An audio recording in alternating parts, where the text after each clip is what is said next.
hello लोगोफोर खुलुमबाय नोंथांमोनखौ गिबियावनो बयखौबो चेनेलाव बरायना लाग्रोनाय जाबाय नोंथांमोननि थाखाय दिनै मोनसे गोनांथार भिडिअ लाबोनाय जादों लोगोफोरजोंहाय एसटी स्कलारशिपनि एप्लाइ खालामनाया सोलिगासिनो दङ जायफोर नोंथांमोना दायो क्लास 9 आव फरायगासिनो दङ दा नोंथांमोनाबो एप्लाइ खालामनो हागोन क्लास 10 आव जायफोर नोंथांमोना दायो फरायगासिनो दङ दा नोंथांमोनाबो एप्लाइ खालामनो हागोन जायफोर नोंथांमोना दायो हायार सेकेन्डारियाव फरायगासिनो दङ दा नोंथांमोनाबो एप्लाइ खालामनो हायो जायफोर नोंथांमोना दायो डिग्री फरायगासिनो दङ एबा आन्डार ग्रेजुएसन नोंथांमोना जायफोर फरायगासिनो दङ दा नोंथांमोनाबो एप्लाइ खालामनो हागोन जायफोर नोंथांमोना दायो PG फरायगासिनो दङ दा नोंथांमोनाबो एप्लाइ खालामनो हायो दा बेनिखायनो बयबो नोंथांमोना बे भिडिअखौ जोबजासिम नायलांबानो जाबाय मानो होनोबा आं नोंथांमोननिसिम बे भिडिअनि गेजेरजों नैबे स्कलारशिपफोरनि बागै पुरा डिटेल्सै खोन्थाहरनो सानदों जाहाथे नोंथांमोना एप्लाइ खालामना लानो हायो दा बेनिफ्राय जायफोर नोंथांमोना थांनाय बोसोराव एप्लाइ खालामनाय दा नोंथांमोना स्कलारशिपनि फैसाखौ माब्ला मोननो हागोन आं बिनि बागैबो नोंथांमोननिसिम बे भिडिअनि गेजेरजों आपडेट खोन्थाहरनो सानदों दा बेनिखायनो गासिबो बे भिडिअखौ जोबजासिम नायबानो नोंथांमोना मोजाङै मिथिना मोननो हागोन आं गिबियावनोथ' नोंथांमोननिसिम बयनिसिमबो खावलायग्रोनायबो थाग्रोबाय गासिबो नोंथांमोना चेनेलखौ साबस्क्राइब खालामनानै लाग्रोलायनानै जाहाथे नोंथांमोना बेबादिनो आपडेटखौ बे चेनेलनि गेजेरजों मोननो हायो आं गिबियावनो नैबे NSP नि एसटी स्कलारशिपनि बागैनो खोन्थाहरनोसै लास्ट डेटआ माब्ला आं बिनि बागै खोन्थाहरगोन मा मा डकुमेन्टस नोंथांमोना नांगौ एप्लाइ खालामनायाव आं बिनि बागैबो खोन्थाहरगोन बेसेबां स्कलारशिपनि फैसाखौ मोननो हागोन आं बिनि बागैबो नोंथांमोननिसिम खोन्थाहरनो सानदों ईशान उदय स्कलारशिपनि थाखाय जोंहा एप्लाइ खालामनाया जाथ'वाखै नोंथांमोना एसे नेनो नांगोन जायफोर नोंथांमोननिया माने हायार सेकेन्डारियाव मोजां पार्सेन्टेज दङबा दा नोंथांमोना माने ईशान उदय स्कलारशिपनि थाखायबो एप्लाइ खालामनो हागोन आरो बेजों लोगोसेनो एसटी स्कलारशिपनि थाखायबो नोंथांमोना एप्लाइ खालामनो हायो मोननै स्कलारशिपनि थाखाय नोंथांमोना दायो एप्लाइखौ खालामनो हायोसै जोंहा दायो सरकारा खाबुखौ होनाय जाबाय एसटी स्कलारशिपखौबो नोंथांमोना एप्लाइ खालामनो हागोन आरो बेजों लोगोसेनो NSP निखौनो नैबे ईशान उदय स्कलारशिपखौबो नोंथांमोना एप्लाइ खालामनो हागोन दा बेनिखायनो मोननैखौबो नोंथांमोना नैबे NSP नि अफिसियेल वेबसाइटआव फैनानै एप्लाइखौ खालामफैबानो जाबाय दा आं नोंथांमोननिसिम गिबियावनो नैबे एसटी स्कलारशिपनि बागै खोन्थाहरनोसै दा नोंथांमोना पोस्ट मेट्रिक स्कलारशिप नोंथांमोननिसिम आं बेखौ खोन्थाहरनो सानबाय पोस्ट मेट्रिक स्कलारशिप जायफोर नोंथांमोना हायार सेकेन्डारि फरायगासिनो दङ जायफोर नोंथांमोना आन्डार ग्रेजुएसन फरायगासिनो दङ जायफोर नोंथांमोना पोस्ट ग्रेजुएसन खालामगासिनो दङ जायखिजाया नोङो फरायगासिनो दङबा नोंथांमोना नैबे पोस्ट मेट्रिक एसटी स्कलारशिपनि थाखाय एप्लाइ खालामनो हायो जायनि एप्लाइ खालामनाया जोंहा जुलाइनि 6 तारिखनिफ्राय जागासिनो दङ दा बेनिफ्राय लास्ट डेटआ जाहैबाय अक्ट'बरनि 6 तारिखसिम थागोन दा बेनिखायनो मास मोनथाम नोंथांमोननिसिम समखौ होनाय जादों NSP नि एसटी स्कलारशिपखौ एप्लाइ खालामनो थाखाय दा एप्लाइ खालामखांनायनि उनाव कलेजावबो नोंथांमोना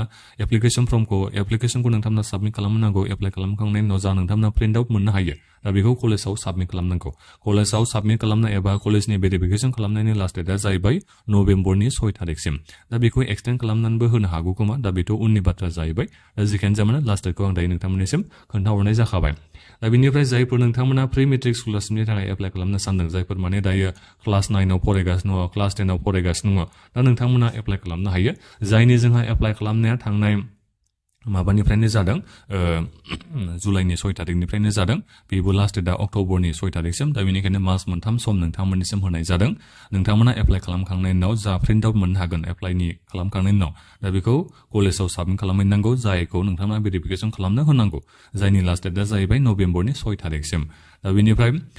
नोंथांमोना मा डकुमेन्ट्स होनानै एप्लाइ खालामनो नांगोन आं बेखौबो दानिया नोंथांमोननिसिम खोन्थाहरनो नागिरखाबाय डकुमेन्ट्सआ जाहैबाय इनकाम सार्टिफिकेटआ कम्पालसरि नोंथांमोना बेखौ होथारनांगोन डोमिसाइल सार्टिफिकेट दा बेखौ नोंथांमोना कम्पालसरि होनांगोन एसटी सार्टिफिकेट माने ट्राइबेल सार्टिफिकेट नोंथांमोना बेखौ होथारनो नांगोन दा बेनिफ्राय नोंथांमोननि गासैबो डिटेल्स थाबाय आधार बेंक एकाउन्टजों लिंक थानाय जानांगोन अब्लासो नोंथांमोना स्कलारशिपनि फैसाखौ मोननो हागोन नङाबा नोंथांमोना मोननो हानाय नङा दा बेखिनि डकुमेन्ट्सखौ होबानो जाबाय बिनिफ्राय नोंनि बे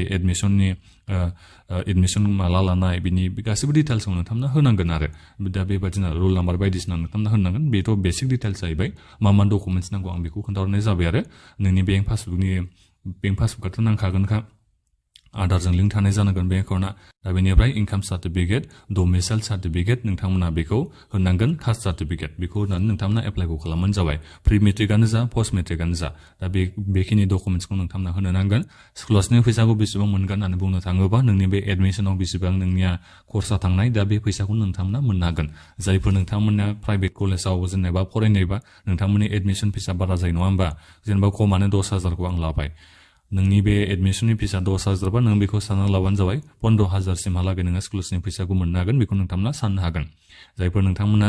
गभर्नमेन्ट कलेजाव फरायनाय एबा गभर्नमेन्ट स्कुलाव फरायनायबा नोंथांमोननि एडमिसन फीसाथ' फ्रियानो जायो एबा एफा एनै लायो दा बेबादिबाबो नोंथांमोना फैसा मोननो हायो बेबादि नङा मोना होननानै नोंथांमोना स्कलारशिपनि फैसाखौ मोननो हायो ओरैबायदि जायो जेनेबा नैबे एसटी स्कलारशिपनि जोंहा फैसा सोनायनि बेलायाव बेसेबां नोङो फैसाखौ मोननो हागोन नोंनो बेसेबां सोनो हागोन बेखौ जोङो मोजाङै फिक्सयै बुंनो हानाय जाया सोरबा 40,000 गाहाम फैसाखौ मोननो हायो सोरबाथ' 50,000खौनो मोननो हागौ सोरबा 20,000 सोरबा 18,000 सोरबाथ' नङाबा 600बो मोननो हागौ सोरबा 1200सिमबो मोननो हागौ बेबायदि आरो दा जिखियानो जा मानो नोंहा जुदि लाक दंजायोबा नोङो स्कलारशिपनि फैसाखौ बोरैबा खाफाल दङबा मोननो हागोन आरो बुरजाखौनो दा बेखौबो आं खोन्थाहरनाय जाबाय अनलाइन एप्लाइ लिंकखौ आं नोंथांमोननिसिम भिडिअनि कमेन्ट बक्सआव आरो डिसक्रिप्शन बक्सआवबो होनानै दोनदों गासिबो अनलाइन एप्लाइखौ खालामना लाबानो जाबाय दा बेनिफ्राय गोबांनो बेखौ बुंहरलायगोन स्कलारशिपनि फैसाखौ मोना होननानै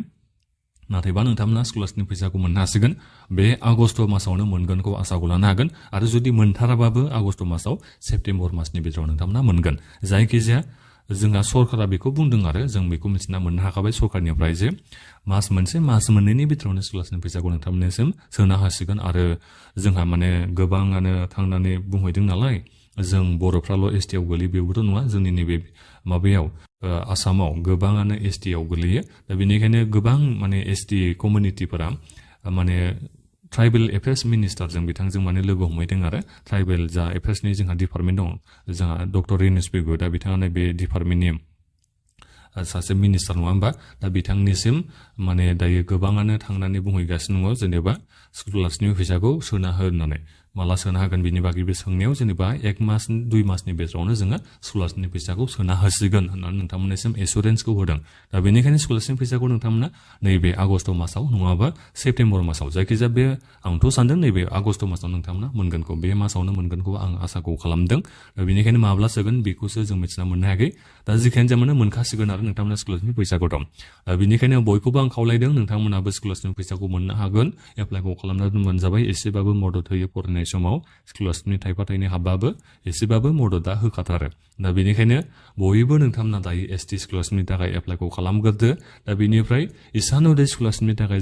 जेब्ला माने एप्लाइ खालामनाय जायो अब्ला नोंथांमोना नैबे ईशानोदय स्कलारशिपनि थाखायबो एप्लाइखौ खालामनाय जाबाय जाय ईशानोदय स्कलारशिपनि थाखाय नोंथांमोना 80,000 फैसा मोननो हायो आरो जोंहा बोसोरब्रै जाबाय नङा होमबा आन्डार ग्रेजुएसन कर्सआ दा बेनिखायनो बोसोरफायावनो जुदि 80,000 गाहाम नोंथांमोना ईशानोदय स्कलारशिपनि जे फैसाखौ मोननो हायोबा अब्ला बोसोरब्रैयाव नोंथांमोना बेसेबां मोननो हागोन दा बेखौ नोंथांमोना सानना नायबानो जाबाय